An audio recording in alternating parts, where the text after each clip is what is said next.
Hey besties, welcome back to CtrlAble. It's February 2026. Nintendo is in a very Switch 2 era mood, and we need to do our monthly accessibility check. Because while the games keep coming, accessibility still keeps being optional. If you're new here, this is where I check the biggest Nintendo headlines and releases and ask one simple question. Can I play it? Can my friends play it? Can we play it without fighting the UI like it's a secret boss? This is not a gotcha series. This is a please stop making me do workarounds for basic features series. Because always remember, accessibility isn't a bonus feature. So The Legend of Zelda hit its 40th anniversary this week, and depending on where you live, you might not have noticed. The vibe is very happy birthday, here's a single cupcake. Don't make it weird. Nintendo didn't really do the big celebration thing this time. No major remaster drop, no massive fanfare.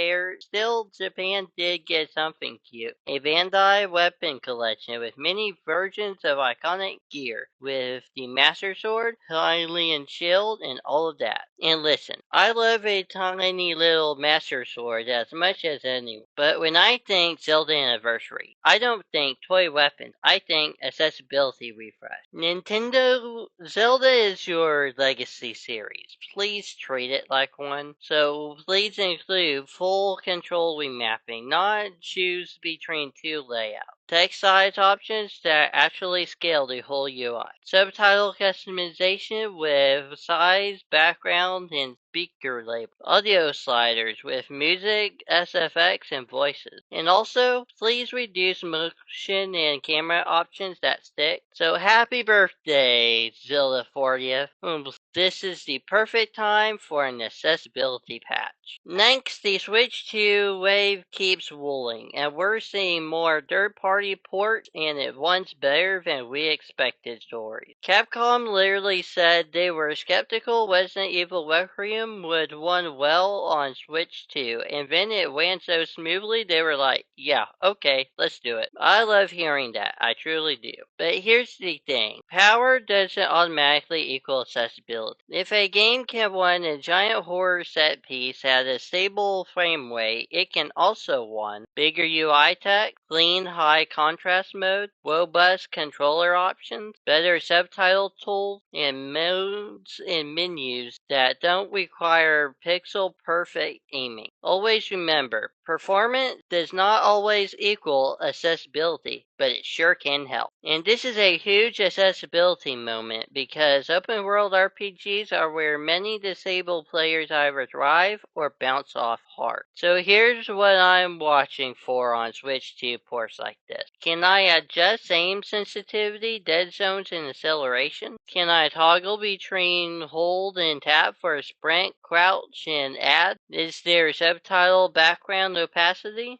Are there font size options that aren't microscopic? Any colorblind features and filters that aren't just make everything beige? Because you can play it on a new console doesn't mean you can play it comfortably. So this is my accessibility checklist for big port. Controls, subtitles, motion, audio, and invisibility. Nintendo also did that surprise live stream, not a full direct move, with an 80-minute treehouse focused on Super Mario Bros. Wonder Switch 2 Edition plus Meetup and Pokemon Pokopia. And every time Nintendo shows new online focused modes, I have the same question. Are we building accessible multiplayer or are we building chaos with tiny icons and no options? For Mario Wonder's new Meetup minigame situation, here's what I need. Clear visual readability in crowded screen, color plus shape cues, not just color, remappable controls for quick action, settings for flashy effects and motion intensity, and also for a posy sim like Pokopia, and text size and dialogue speed, clean UI scaling, audio cues paired with visual cues, camera controls that won't make me nauseous in 10 minutes. So always remember, multiplayer accessibility equals clarity and option. Cozy games still need text and UI tools. Pokemon Presents is set for February 27, 2026, and that's always a big moment, especially with Pokemon hitting 30 years. And yes, we're all watching for new game news, but I'm watching for a different headline. Here's what we're doing for accessibility in Pokemon going forward. Even just a short segment. Full control remapping, better text scaling,